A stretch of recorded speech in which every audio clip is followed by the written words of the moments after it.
আমি তো বিশ্বাস করি মা আছে, এই পুজোতে এসে আরও আমার বিশ্বাস হয়ে গেল। তো হাই, আমি কাকুলি, আশা করি তোমরা সবাই খুব ভালো আছো। আর চলে আসলাম একটা নতুন ভিডিও নিয়ে আজকে আবার। আর এই দেখো, মুখে আমার কতগুলো গোটা উঠে গেছে। যাব এক জায়গায়, সেখানে যাব কিভাবে সেটাই এখন ভাবছি। আর এই শীত পড়ে গেছে না, শীতে আমার এই মুখে যেন তো খুব ব্রণ হয়। একে হচ্ছে পেটের সমস্যা হয়, মানে পেটের সমস্যা হয় বলতে জল আমি কম খাই, তার জন্যও হতে পারে। আবার ওই যে একটা ক্রিম মাখছি, ওই ক্রিমের জন্যও হতে পারে। তো যাই হোক, সন্ধ্যাবেলা তো চা না খেলে হবে না, তো চাটা খাবো, খেয়ে হচ্ছে রেডি হব। রেডি হয়ে আর কি দিদি বাড়ি যাবো, মানে জেঠির মেয়ের বাড়ি যাবো, যে দিদি বাড়ি, ওদের বাড়ি আর কি কালী পুজো, মায়ের পুজো, সেখানে যাব। তাই এখন হচ্ছে একটু চা খেয়ে নিচ্ছি, চা না খেয়ে তো আমি বেরোতেই পারবো না, তাই এখানে চা করতে চলে আসলাম। আর সত্যি কথা বলতে শীতকালে না কোথাও বেরোতে ইচ্ছা করে না, জানো তো। মানে একটু মানে সেজে গুজে যাবো সেটা ঠিক আছে, কিন্তু ওই গিয়ে কোথাও খাওয়া দাওয়া করতে আর কি ইচ্ছা করে না। কিন্তু আমার সাজতে গুজতে খুব ভালো লাগে, মানে সেজে গুজে একটু বেরোবো, সেটাই আর কি খুব ভালো লাগে। তো যাই হোক, অনেক দিন পর সবাই এক জায়গায় হব, তাই যেতে তো হবেই। আর এখানে আমি একটু চা আর একটু চানাচুর নিয়ে নিয়েছি, আর আমার চাটা তো হয়ে গেছে। তো চলো আমি চাটা বসে বসে এখন একটু খেয়ে নিই।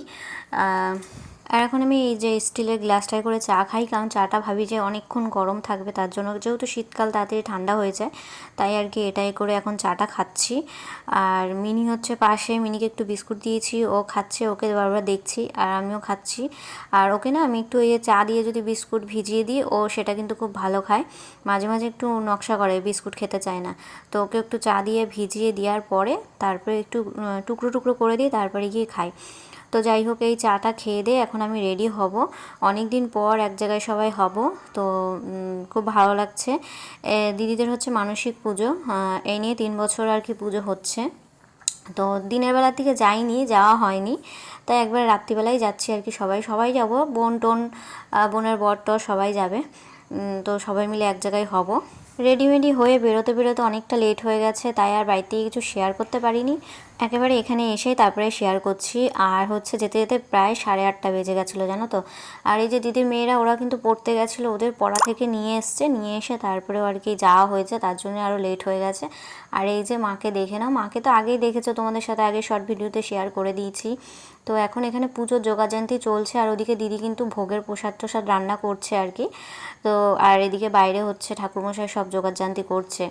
আর ওদিকে হচ্ছে খিচুড়িও সবাই মানে খাওয়া দাওয়া শুরু করে দিয়েছে। খিচুড়ি, মায়ের পুজো তো একটু রাত করেই শুরু হয়, একদম ভোরের দিকে শেষ হয়, তো ওর জন্যই। আর ওদিকে সবাই হচ্ছে প্রসাদ টোসাদ খাওয়া দাওয়া করছিল। তো এদিকে এখনো আমার 2 বোন এসে পৌঁছাতে পারেনি, আমি, জামাইবাবু আর কি বদ্দি সবাই আর কি গেছিলাম।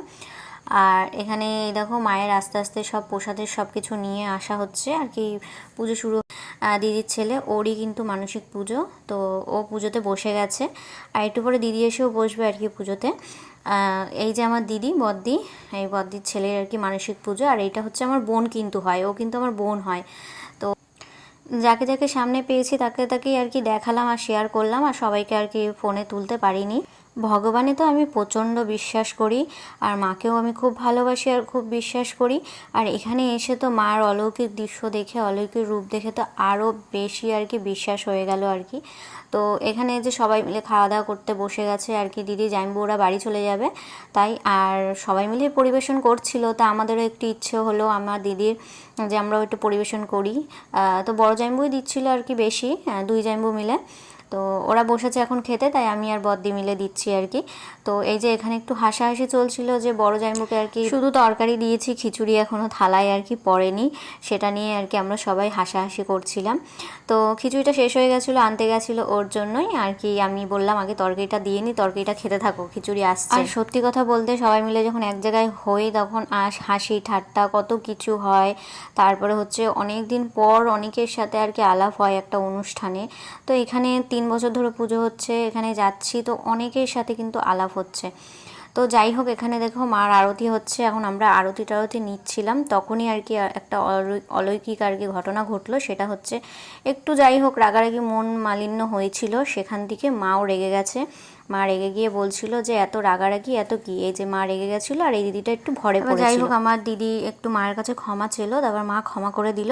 তারপরে আর কি আবার পুজো শুরু হলো, আর ওই দিদিটাও আর কি ঠিক হয়ে গেল, মাও চলে গেল। তারপরে পুজোটা খুব সুন্দরভাবে মিটলো। তো যাই হোক, টাটা বন্ধুরা।